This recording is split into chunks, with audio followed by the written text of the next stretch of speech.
মন্দিরে গিয়ে কি লাভ হয় মানুষের? মন্দিরের যে মূল্যতা তা আমরা ভুলে গিয়ে সনাতন ধর্মে মন্দির ছিল না। মন্দিরে ভগবান তোমাকে আশীর্বাদ দেয় না। মন্দির ছিল সেই আত্মজ্ঞানের কেন্দ্রস্থল। তো মন্দির অন্ধভক্তি, অন্ধবিশ্বাস, কর্মকাণ্ড, নিয়ম নীতির জায়গা নয়। মন্দির কেন দরকার?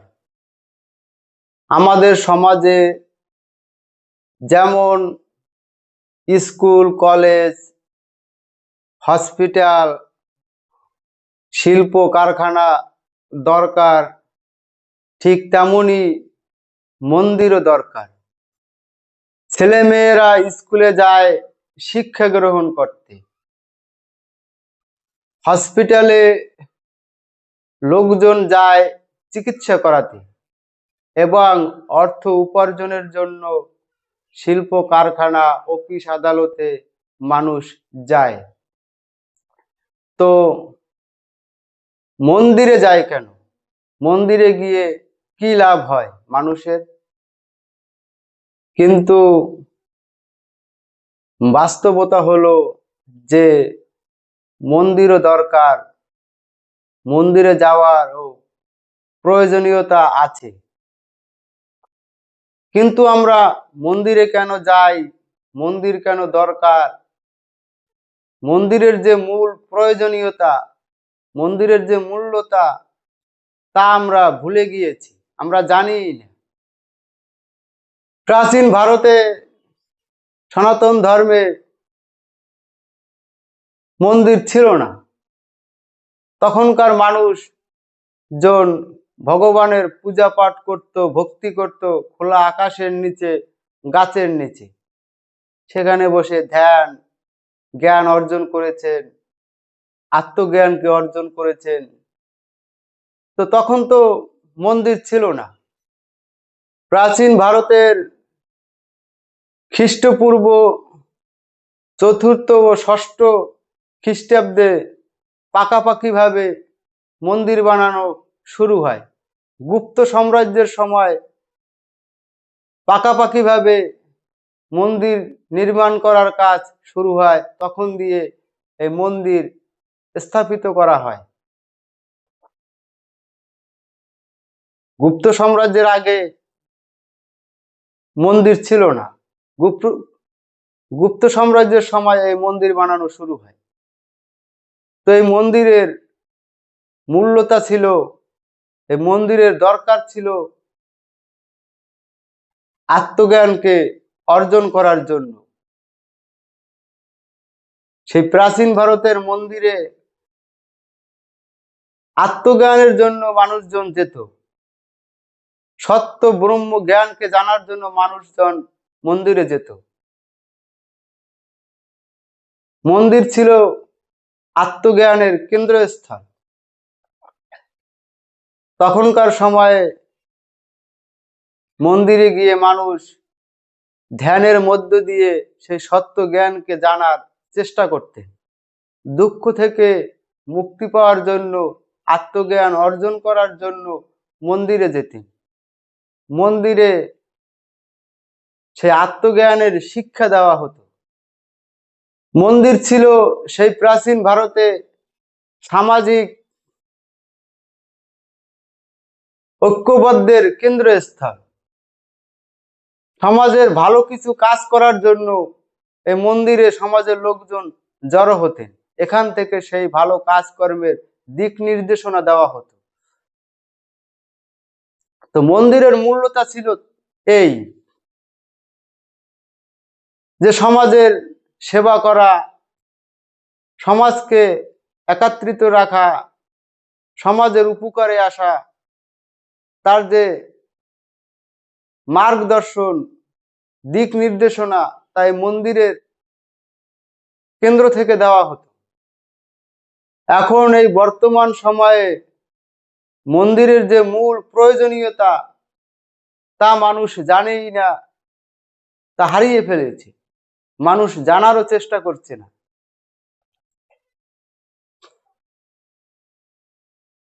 এখন মানুষ মনে করে যে মন্দির দরকার পূজা পাঠ, ভগবানের দর্শন, দান দক্ষিণা দেওয়ার জন্য, ফটো তোলার জন্য, ছবি তোলার জন্য, ভিডিও বানানোর জন্য। তাই মানুষ মন্দিরে যাচ্ছে ফুল ফল নিয়ে, ধূপ আগরবাতি নিয়ে পূজা দিচ্ছে, প্রসাদ গ্রহণ করছে, ভগবানের দর্শন করছে, প্রণাম করছে, দু চারটে ছবি তুলছে, ভিডিও বানাচ্ছে, চলে আসছে। না সেই সত্য জ্ঞানকে কেউ জানার চেষ্টা করছে, না জানতে চাইছে। দেখা যাচ্ছে যে মন্দিরে যাওয়ার কোনো মূল্য নেই, মন্দিরে যেয়ে কোনো লাভ হচ্ছে না, মানুষের কোনো মঙ্গল হচ্ছে না। তো তার জন্য সমাজের কিছু মূর্খ লোক বলে মন্দির কেন দরকার। যারা মন্দিরের বিরোধিতা করছে তারাও জানে না যে মন্দিরের মূল্যতা, মন্দিরের প্রয়োজনীয়তা কি, এবং যারা মন্দিরে যাচ্ছে, পূজা পাঠ করছে, দান দক্ষিণা দিচ্ছে, তারাও জানে না যে মন্দিরে কেন যাচ্ছে, মন্দিরের প্রয়োজনীয়তা কি, মন্দিরে যে কি লাভ হবে। যারা মন্দিরে যাচ্ছে তারা ভাবছে যে ভগবানের পূজা দিচ্ছি, ভগবানের দর্শন করছি, ভগবান আশীর্বাদ দিচ্ছে, তাতে আমাদের মঙ্গল হবে, ধন সম্পদ পাবো, চাকরি পাবো, বাড়ি হবে, রোগ থেকে মুক্তি পাবো। কিন্তু বাস্তবতা হলো মন্দিরে ভগবান তোমাকে আশীর্বাদ দেয় না, এবং মন্দিরে গেলে রোগ মুক্ত হবে না, জ্ঞানীয় হবে না, ধন সম্পদ পাবে না, আর তুমি বিপদ আপদ থেকে রক্ষাও পাবে না, যদি মন্দিরে গিয়ে সেই সত্য জ্ঞানকে যদি না জানতে পারো। ভগবান দেবদেবী হাত তুলে আশীর্বাদ দেয় না, ভগবান দেবদেবীদের আশীর্বাদ জ্ঞানের মধ্যে, আত্মজ্ঞানের মধ্যে। আত্মজ্ঞানই ভগবানের আশীর্বাদ, সেই আত্মজ্ঞান থেকেই তুমি সবকিছুর মুক্তি পাবে। তোমার জীবনের সবকিছু সমাধান তুমি সেই আত্মজ্ঞানের মধ্যেই পাবে। সেই আত্মজ্ঞানকে তো সঠিকভাবে জানতে হবে, বুঝতে হবে, সেই ব্রহ্ম সত্য জ্ঞানকে জানতে হবে। তুমি যদি ভাবো মন্দিরে গেলেই ভগবান আশীর্বাদ দেবে, কখনোই তোমাকে ভগবান মন্দিরে গেলে আশীর্বাদ দেবে না। কারণ ভগবান বাইরে না, ভগবান তোমার ভিতরে। সেই ব্রহ্ম সত্য জ্ঞানই হলো ভগবান, সে সবার ভিতরে আছে, কিন্তু আমরা জানার চেষ্টা করি না, বোঝার চেষ্টা করি না। তার জন্য আমরা বাহিরে আমাদের দুঃখের মুক্তি পাওয়ার জন্য এদিক ওদিকে ছুটে বেড়াই, কিন্তু বাইরে ছুটাছুটি করে কোনো লাভ হবে না। নিজের ভিতরে খোঁজো, তবেই সবকিছুর সমাধান পাবে। সমাজের কিছু মূর্খ লোক বলে মন্দির বানিয়ে কি হবে, তাতে মানুষের কি লাভ, মানুষের কি অর্থ সম্পদ বাড়বে, মানুষ কি রোগ মুক্তি হবে, মানুষ কি শিক্ষা পাবে। কিন্তু মন্দিরে যাচ্ছ, মন্দিরের সত্যতাই যদি তুমি না জানো, মন্দিরের মূল্যতাই যদি না বোঝো, তাহলে তুমি কি করে রোগ মুক্তি হবে, জ্ঞানী হবে, অর্থ অর্থ সম্পদ পাবে। মন্দিরে গিয়ে তো সেই ব্রহ্ম সত্য জ্ঞানকে তো অর্জন করো, তবেই তো তুমি সবকিছুর সমাধান পাবে। মন্দিরের প্রয়োজনীয়তা নাই ধরে নিলাম, কিন্তু মানুষের এত অর্থ সম্পদ, ভোগ বিলাস থাকা সত্ত্বেও প্রতিটি মানুষের মনে দুঃখ কেন, তারপরও চাওয়া পাওয়ার লোভ কেন, বলতে পারো? মানুষের চাওয়ার শেষ নেই, মানুষ যতদিন বেঁচে থাকবে মানুষ চাইতেই থাকবে, যত পাবে মানুষ ততই চাবে। কিন্তু এই চাওয়া পাওয়ার মাঝে মানুষ তার জীবনের মূল্যতা হারিয়ে ফেলে, মানুষ দুঃখে জর্জরিত হয়, মায়ার বন্ধনে আবদ্ধ হয়ে যায়, মনে অশান্তি থাকে।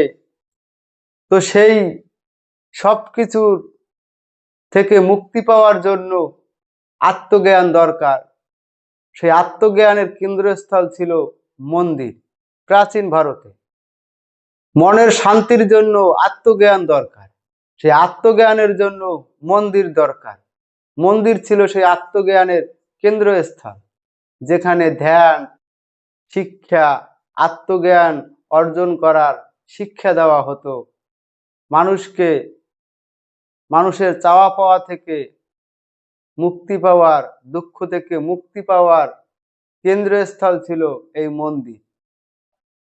মন্দির কোনো এক ব্যক্তি বানায় না, মন্দির ভগবানও তৈরি করে না, মন্দির কোনো মুনি ঋষিও তৈরি করে না, মন্দির তৈরি করে সমাজের লোকজন। তো যখন একটি মন্দির তৈরি করা হয়,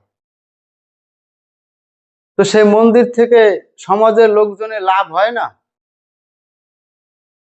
অবশ্যই হয়। একটি মন্দির যখন নির্মাণ করা হয়, সেই মন্দিরে যত মিস্ত্রি, লেবার কাজ করে, তারা অর্থ উপার্জন করে না? এই মন্দিরে যত ইট, বালি, সিমেন্ট, রড, তারপরে অনেক আরো বস্তু পদার্থ ব্যবহার করা হয়, যেগুলো কেনা হয়, তা দিয়ে দোকানদারদের অর্থ উপার্জন হয় না? তাতে কি সমাজের লোকজনের লাভ হয় না? অবশ্যই হয়। যে মানুষজন আত্মজ্ঞান অর্জন করার জন্য মন্দিরে যায়, তাদের কি লাভ হয় না? অবশ্যই হয়।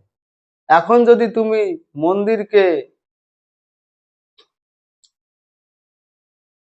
আনন্দ ফুর্তি, অন্ধভক্তি, অন্ধবিশ্বাসের কেন্দ্রস্থল বানাও, তাহলে মন্দির থেকে তুমি কিভাবে লাভ পাবে, বা এই সমাজের লোকজন কিভাবে লাভ পাবে, উপকার পাবে?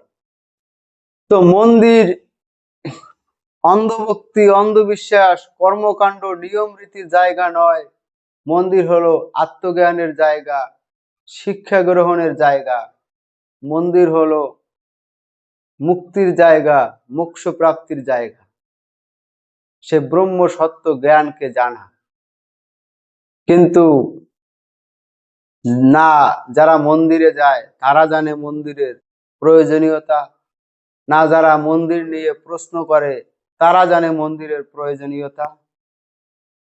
মন্দিরে দান দক্ষিণা দেওয়া হয়, অনেকে তাই নিয়ে কথা বলে যে ভগবানকে কেন দান দক্ষিণা দিতে হবে? ভগবানের কি পয়সার অভাব? ভগবান তো এই সব কিছুর সৃষ্টিকর্তা, তো তাকে কেন টাকা পয়সা দিতে হবে? ভগবানের ভক্তি করতে হলে কেন টাকা পয়সা দিতে হবে? তো মন্দিরে যে দান দক্ষিণা দেওয়া হয়, তা কি ভগবানকে দেওয়া হয়? না ভগবানের টাকা পয়সার কোনো প্রয়োজন আছে? না এর সাথে ভক্তির কোনো সম্পর্ক আছে, যে ভগবানকে টাকা পয়সা না দিলে ভক্তি করা যাবে না?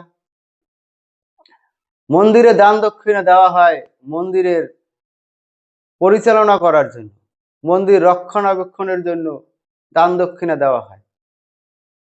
মন্দিরকে পয় পরিষ্কার রাখা, মন্দিরের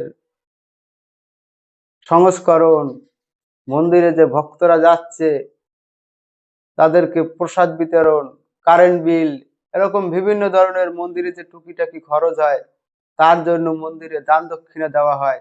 আর এই দান দক্ষিণা থেকেই মন্দিরে সেই কাজকর্ম করা হয়। তার জন্য মানুষ মন্দিরে দান দক্ষিণা দেয়। টাকা পয়সা দান দক্ষিণা না দিলেও ভগবানের ভক্তি করা যাবে, আর টাকা পয়সা দান দক্ষিণা দিলেই যে ভগবানের ভক্তি করা হবে, এরকম কোনো বাধ্যবাধকতা নেই। আর ভগবানের টাকা পয়সার কোনো প্রয়োজন নেই, এর সাথে ভক্তির কোনো সম্পর্ক নেই। কিছু লোক প্রশ্ন করে মন্দিরে কেন দান দক্ষিণা দেবে, ভগবানের কেন টাকার দরকার? তো এরা হলো মূর্খ। স্কুল শুধু বানিয়ে দিলে হবে? স্কুলের পরিচালনা, সংস্করণ, পরিচর্যা কিছুই করতে হবে না? সরকার একদিন স্কুল বানিয়ে দিল, আর কোনো স্কুলে কোনো সাহায্য দিল না, তাহলে কি ওই স্কুল চলবে? স্কুল তো কদিন পর বন্ধ হয়ে যাবে, সাহায্যের অভাবে, সরকারের অনুদানের অভাবে। তো স্কুলের কাজকর্ম পরিচালনা সঠিকভাবে চলে, তার জন্য সরকার বরাদ্দ অনুদান দেয়। তো সেইভাবে মন্দিরের কাজকর্ম পরিচালনা ঠিকভাবে চলে, তার জন্য দান দক্ষিণা দেওয়া হয়। এখানে তো জোর করে কারো কাছে দান দক্ষিণা চাওয়া হয় না। স্কুল যেমন শিক্ষা গ্রহণের জন্য দরকার, তেমন মন্দির আত্মজ্ঞানের জন্য দরকার।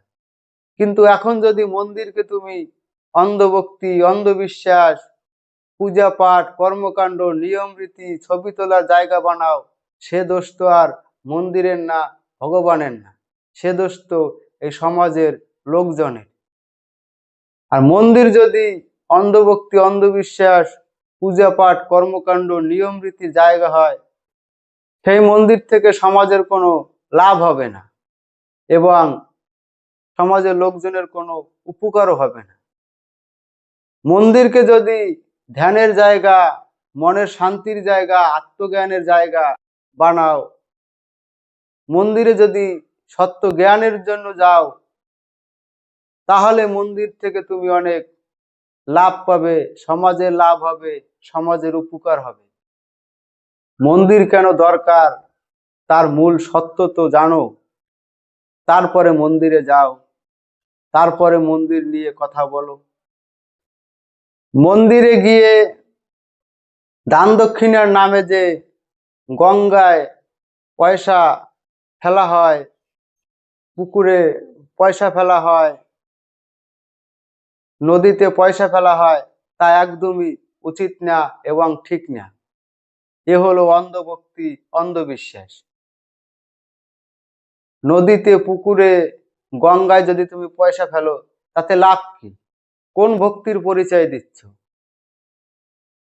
পুকুরে, নদীতে, গঙ্গায় পয়সা ফেললে তা কি ভগবান পাবে? ভগবানের কি পয়সার দরকার? কখনোই না। ভগবানের পয়সার দরকার না। আর এই পুকুরে, নদীতে, গঙ্গায় পয়সা ফেললে ভগবানের প্রতি ভক্তি করা হয় না, এ হয় অন্ধভক্তি, অন্ধবিশ্বাস।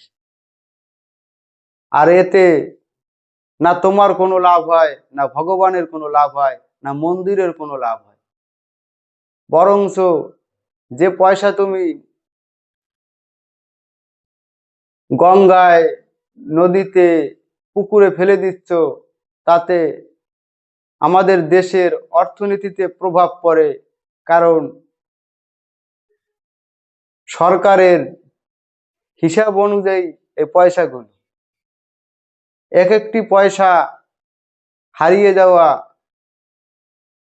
সরকারের হিসাব থেকে বাইরে চলে যাওয়া, তা ভারতের অর্থ ব্যবস্থার উপরে প্রভাব পড়বে, আর তা সারা দেশকে ভুগতে হবে।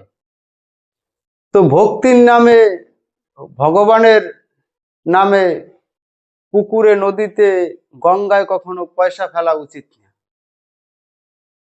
এতে আমাদের দেশের সম্পদ নষ্ট হচ্ছে, আমাদের দেশের অর্থনীতি খারাপ হচ্ছে, এই অন্ধভক্তি, অন্ধবিশ্বাসের কারণে। ভগবানের নামে যদি দান দক্ষিণা দিতেই হয়, তাহলে মন্দিরে যে দান বক্স আছে তার ভিতরে ফেলো। তো মন্দিরকে তৈরি করো আত্মজ্ঞানের জন্য, জ্ঞান শিক্ষার জন্য, মনের শান্তির জন্য মন্দিরের পরিবেশ তৈরি করো। মন্দিরকে আত্মজ্ঞানের কেন্দ্রস্থল বানাও, ধ্যানের কেন্দ্রস্থল বানাও, এবং মন্দির থেকে সেই জ্ঞানের শিক্ষা গ্রহণ শুরু হোক। মন্দির থেকে সমাজের ভালো কাজকর্ম করার কেন্দ্রস্থল হোক। সমাজের লোকজন যাতে ভালো থাকে, সুস্থ থাকে, উপকৃত হয়, তার কেন্দ্রস্থল হোক মন্দির। মন্দির থেকে অন্ধভক্তি, অন্ধবিশ্বাস এসব হটাও, কর্মকাণ্ড, নিয়ম রীতি এসব হটাও। মন্দিরে এই পূজা পাঠ, ছবি তোলা এসব বন্ধ করা হোক। মন্দিরের মূল্যতা এগুলো না। মন্দিরে যাও, মন্দিরে গিয়ে অন্ধভক্তি, অন্ধবিশ্বাস, কর্মকাণ্ড, নিয়ম রীতি এসব করো না। মন্দিরে গিয়ে সেই সত্য জ্ঞানকে জানার চেষ্টা করো। মন্দিরে তার জন্য যাও, তবেই মন্দিরের প্রয়োজনীয়তা বুঝতে পারবে, মন্দিরের মূল্যতা জানতে পারবে। সমাজে মন্দিরের প্রয়োজনীয়তা বাড়বে, মানুষ দুঃখ থেকে মুক্তি পাবে। আজকের ভিডিও এ পর্যন্তই। নমস্কার।